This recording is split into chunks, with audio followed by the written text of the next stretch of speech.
Welcome back to the kitchen. Today we're getting a little nerdy with the science and history behind gluten and focaccia bread. It's that beautiful, dimpled, olive oil drenched flatbread that just screams comfort. And trust me, by the end of this, you'll also know exactly how to make your best loaf ever. So, let's start with the heart and soul of any bread: the ingredients. It's like a cast of characters in a play. First up, our star, yeast.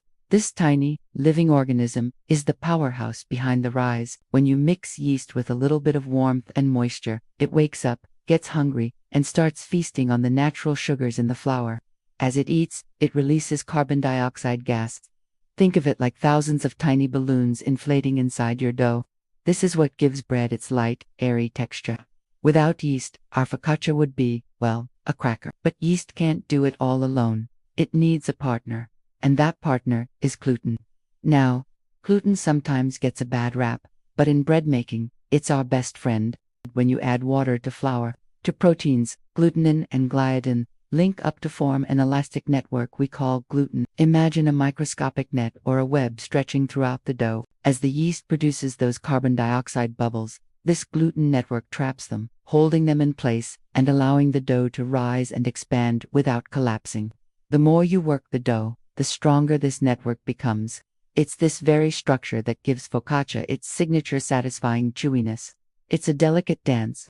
You need enough gluten development to provide structure, but not so much that it becomes tough. Now, let's talk about the supporting actors, who are just as important. First, salt. You might think salt is just for flavor, and you're right. It's essential for making the bread taste delicious, but it's also a multitasker. Salt actually strengthens the gluten network, making it more elastic and stable.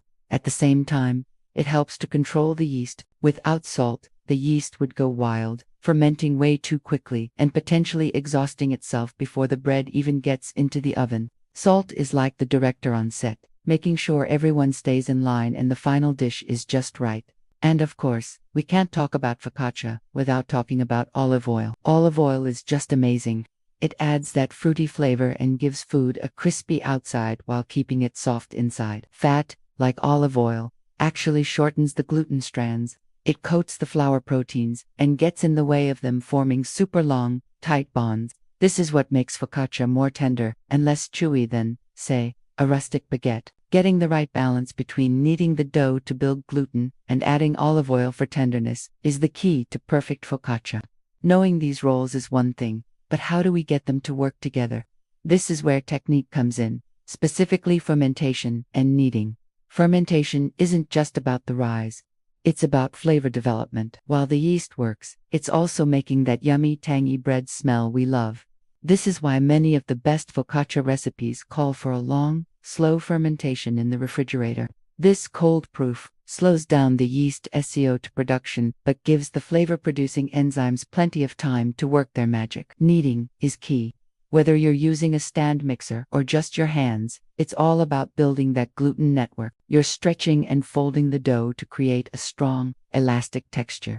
The dough will transform from a sticky, messy blob into a smooth, perfect ball that holds its shape.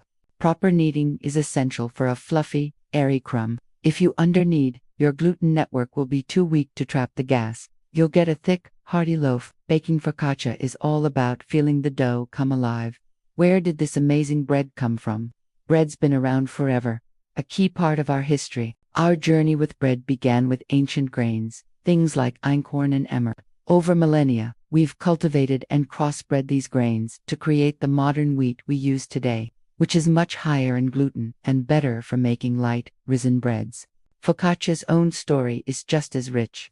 Its roots stretch way back, possibly to the Etruscans in north-central Italy, or even the ancient Greeks, long before the Roman Empire. The name itself comes from the Roman panis fococius, which translates to hearth bread. This refers to the practice of baking the dough directly on the hot stones or tiles of the hearth. It was a simple, rustic flatbread, likely seasoned with whatever was on hand: herbs, salt, and of course, olive oil. Focaccia started out simple, but guess what? It paved the way for other Italian favorites like pizza. How cool is that? Some are plain, adorned only with salt and rosemary, while others are studded with olives, tomatoes, or even filled with cheese. Next time you press that soft dough, creating dimples for olive oil. Remember, you're not just making bread, you're connecting with a history of hearths, homes, and shared meals. You're mixing yeast and gluten in a tasty science experiment. Thank you so much for geeking out about bread with me today. If you enjoyed this, please give the video a thumbs up. And don't forget to subscribe so you don't miss our next culinary adventure.